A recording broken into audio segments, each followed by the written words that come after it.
আসসালামু আলাইকুম। আজ আমি আপনাদের একটি ড্রয়িং দেখাবো। দেখেন, এটি একটি স্টিলের গ্লাস।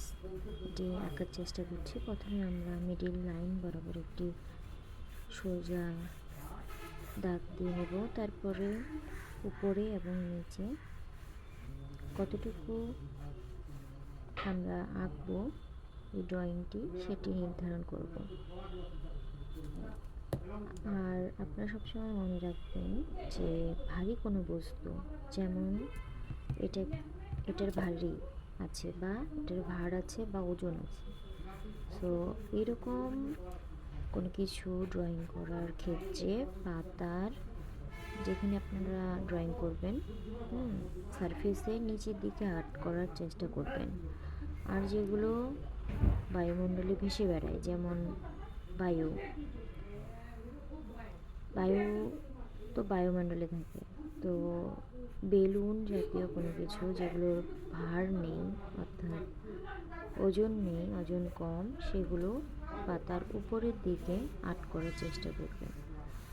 আর নিচের দিকে জায়গাটা বেশি থাকবে। আমার যেমন উপরের দিকে জায়গা বেশি, নিচের দিকে জায়গা কম রেখে আমি ড্রয়িংটা করছি। দেখেন, আমরা দুপাশে দুটি লাইনের মাধ্যমে আমাদের পুরুত্বটা কতটুকু সেটি নির্ধারণ করব।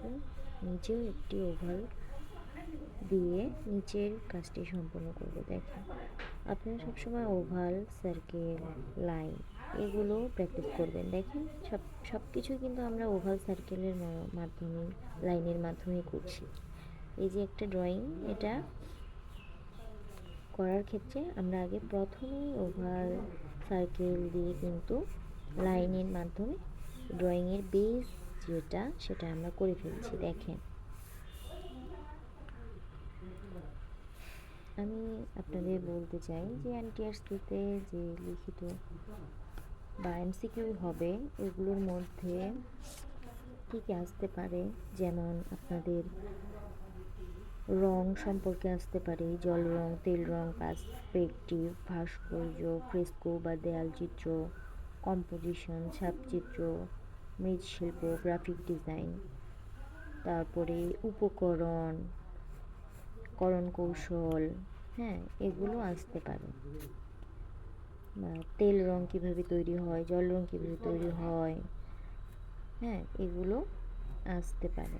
তারপরে অ্যাক্রিলিক কালার কীভাবে তৈরি হয়, এবং প্রাচীন যুগ, পাশ্চাত্য, প্রাচ্যের বিখ্যাত শিল্পীদের জীবনী ও ভাস্কর্য, শিল্পকর্ম,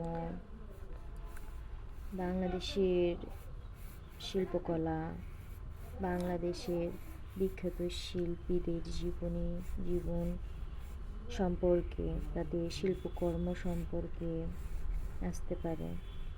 আর আসতে পারে লোক ও নাগরিক শিল্প, এগুলোই সাধারণত এসে থাকে। আপনারা ধাপে ধাপে আস্তে আস্তে সবগুলো পড়ার চেষ্টা করবেন। যদি এমসিকিউ পরীক্ষার ক্ষেত্রে কোনো কিছু প্রয়োজন হয়, ধরেন আপনারা কিছু পেলেন না, যেমন প্রাচীন যুগ থেকে আপনার মিশরীয় সভ্যতা আছে, শিল্পকলা আছে, প্রাগৈতিক শিল্পকলা, মেসোপটেমিয়া শিল্পকলা সভ্যতা, সিন্ধু সভ্যতা আছে, গ্রিক সভ্যতা আছে, রোমান সভ্যতা আছে। তো এই যে এইগুলোর মধ্যে কোনো কিছু না পেলে আপনারা আমাকে জানাতে পারেন, আমি আপনাদের এগুলো হেল্প করার চেষ্টা করব। আর আপনারা তো জানেন 1 তারিখ থেকে, অর্থাৎ কাল থেকে আমাদের ড্রয়িং ক্লাস শুরু হবে। আমরা এই ড্রয়িং ক্লাসে থিওরি বিষয়ে আলোচনা করব। আজ যেমন আলোচনা করছি এভাবেই আলোচনা করব, এবং আমি আপনাদের পড়া দিব এবং পড়া নেওয়ারও চেষ্টা করব, এই আর কি। দেখেন, আমরা কিন্তু ওভালের মাধ্যমে নিচের যে দেখেন নিচের যে একটা অংশ কাটা আছে, এটাও কিন্তু ওভালের মাধ্যমে আমরা দেব। দেখেন সবগুলো ওভালের মাধ্যমেই কিন্তু হবে। সেজন্য ওভাল প্র্যাকটিস ছাড়া, ওভাল যদি কারো ভালো না হয় তাহলে কিন্তু ড্রয়িং আঁকাবাঁকা হয়ে যাবে, ভালো লাগবে না ড্রয়িংটা। সবগুলো ওভালই কিন্তু একই সমান হতে হবে।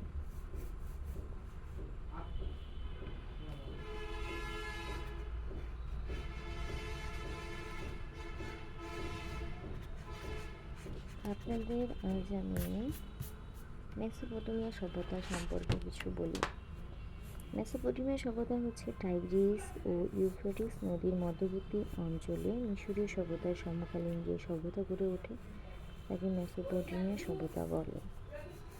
গ্রিক শব্দ মেসোপটেমিয়া, যার অর্থ হচ্ছে দুই নদীর মধ্যবর্তী অঞ্চল। এশিয়া মহাদেশে এটি প্রাচীনতম সভ্যতা। অর্থাৎ এটা ইম্পর্ট্যান্ট যে কি এশিয়া মহাদেশে, আমাদের এশিয়াতে এটি প্রাচীনতম সভ্যতা, মেসোপটেমিয়া সভ্যতা। এটা আসতে পারে যে মেসোপটেমিয়া সভ্যতা কোথাকার সভ্যতা বা কোথায় বিস্তার লাভ করেছে, তাহলে উত্তরটা এশিয়াতে। ভৌগোলিক আকৃতির কারণে একে অর্ধচন্দ্রাকৃতি উর্বর ভূমিও বলা হয়। অর্ধচন্দ্রাকৃতির উর্বর ভূমি বলা হয়। এটাও আসতে পারে যে অর্ধচন্দ্রাকৃতির উর্বর ভূমি কাকে বলা হয়, মেসোপটেমিয়াকে। এই সময়কাল 5000 থেকে 4500 খ্রিস্টপূর্বাব্দ মেসোপটেমিয়া সভ্যতার ভিত্তি স্থাপন হয়। 525 খ্রিস্টপূর্বাব্দে পারস্যের কাছে এই সভ্যতার পতন ঘটে। এখন দেখেন এখানে কী কী জাতি থাকতো। বিভিন্ন জাতি ও ভাষাভাষীর মানুষ এখানে প্রায় 3000 বছর শাসন করেছে। এই সভ্যতা গড়ে ওঠার পেছনে 4টি জাতির অবদান অনস্বীকার্য: সুমেরীয় সভ্যতা, ব্যাবিলনীয়, অ্যাসিরীয় এবং কালদীয়। তাহলে এটাও আসতে পারে যে মেসোপটেমিয়া সভ্যতাতে কয়টি জাতি রয়েছে? 4টি জাতি।